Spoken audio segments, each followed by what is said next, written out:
Good morning from Asheville, North Carolina. I'm Brian Thomas Lum. Super excited to be here with you. I don't know if you can hear in the background, but I think I'm at a Crow convention. So excited to speak at said Crow convention. And something that came up for me and kind of observing myself, the people that I spend a lot of time with, clients, in this time that we have right now in this portal is, and as I mentioned last time, kind of, I've had this little bit of a lineage of videos where initially I talked about the coronavirus and how it was this kind of portal for us to connect to the invisible realms. And then I talked about the mask and the implications of it, kind of covering, and about the importance of us speaking our truth.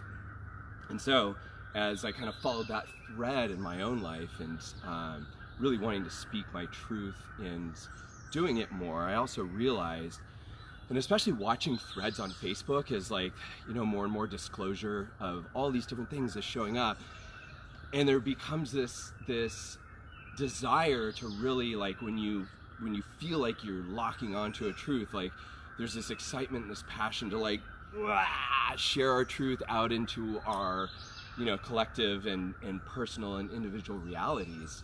And I want to share the story that happened to me because it was really impactful and it was such a potent lesson for me personally. And I thought it might be helpful in these times for all of us, how to navigate telling our truth, how to be authentic in ourselves and speak and be vocal, and at the same time really recognize what we say impacts and how we say it impacts others. So I have this really good friend, guy that I totally respect, love, have given a lot to, received a ton from, and he was sharing with me that he got this new phone. And who I am and how I operate in the world is I recognize the value of technology. I mean, truth. You would not be able to receive me in this moment without technology. That's truth, that's reality. And at the same time, I recognize the power of technology and how it can either be, the horse and be dragging us along, or we can be the horse and it's our cart and we're utilizing it in a way that's really helpful, useful.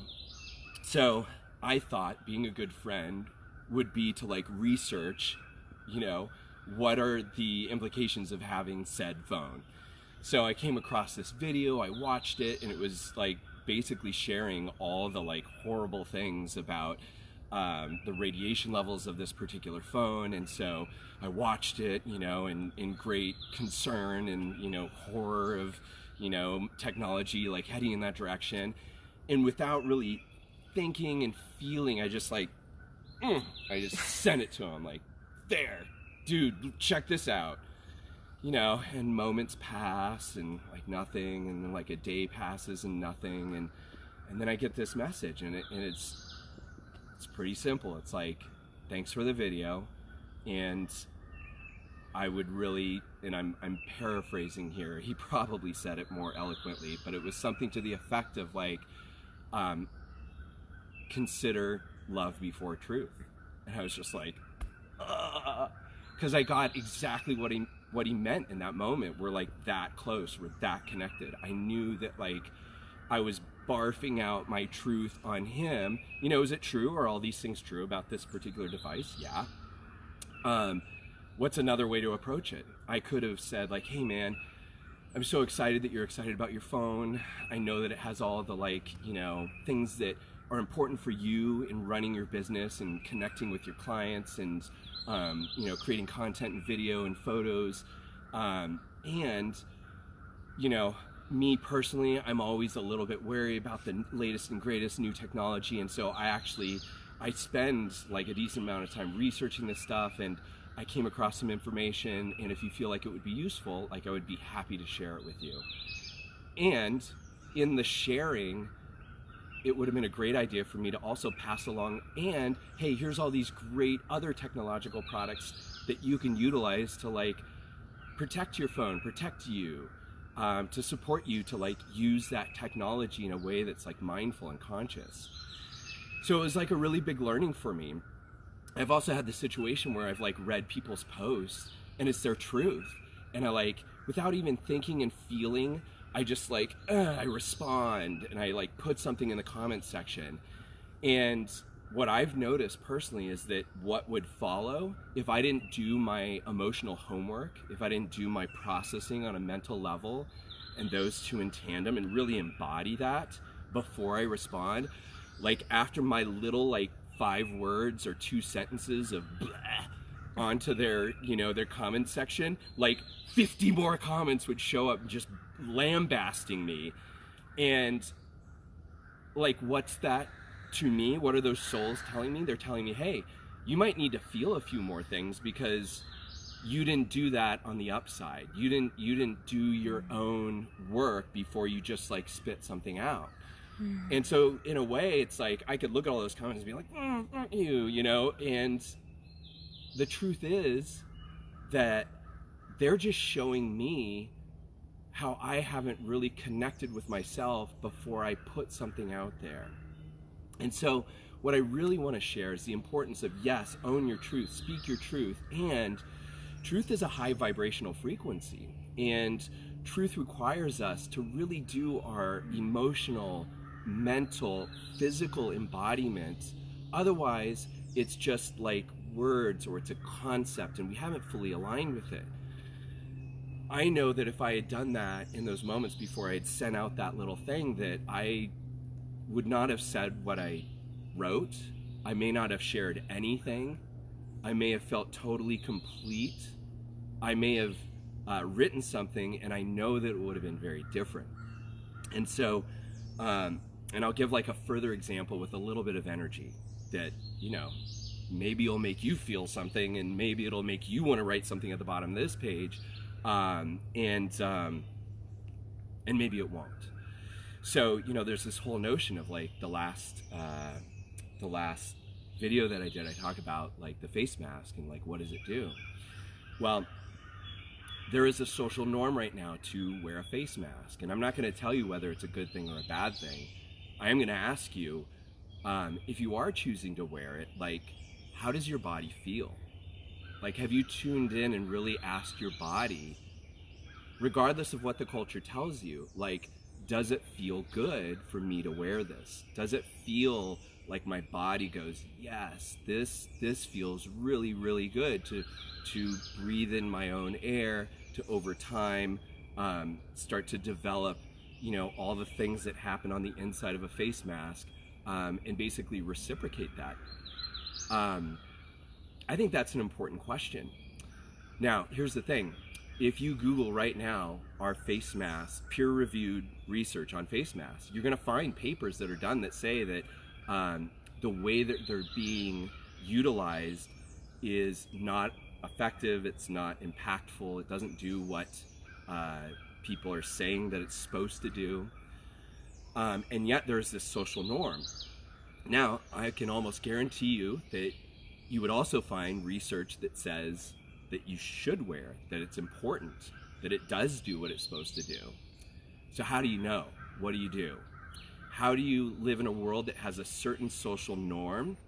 And how do you, at the same time, really pay attention to what is your own truth? What is your body telling you? And in that line is really the key.